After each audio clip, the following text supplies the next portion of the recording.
Good morning.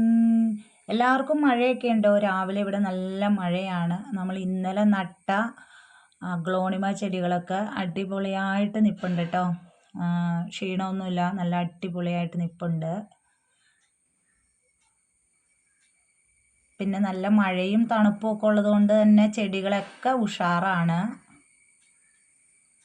മഴയായ കാരണം നമ്മുടെ ഗാർഡനിൽ ചെടികളൊക്കെ അടിപൊളിയായിട്ട് നിൽപ്പുണ്ട്. ഇവിടെ കുറച്ചുകൂടി കാടൊക്കെ പറിച്ച് വൃത്തിയാക്കാനുണ്ട്. നമുക്ക് സൺഡേ അതൊക്കെ ചെയ്യണം. കുറേ കാര്യങ്ങൾ ചെയ്യാനുണ്ട് സൺഡേ. മഴ ഇപ്പോഴും ചെറുതായിട്ട് പെയ്യുന്നുണ്ട്. പിന്നെ ഹാങ്ങിങ് പ്ലാന്റ്സ് ഒക്കെ നമ്മുടെ ഉഷാറാണ് കേട്ടോ. പിന്നെ ഈ ഒരു എപ്പീഷ്യ ഫ്ലെയിം വയലറ്റ് എന്ന് പറയുന്ന ഈ ഒരു ഹാങ്ങിങ് പ്ലാന്റിൽ എപ്പോഴും പൂക്കളുണ്ട് കേട്ടോ. നല്ല അടിപൊളി ചെടിയാണ്.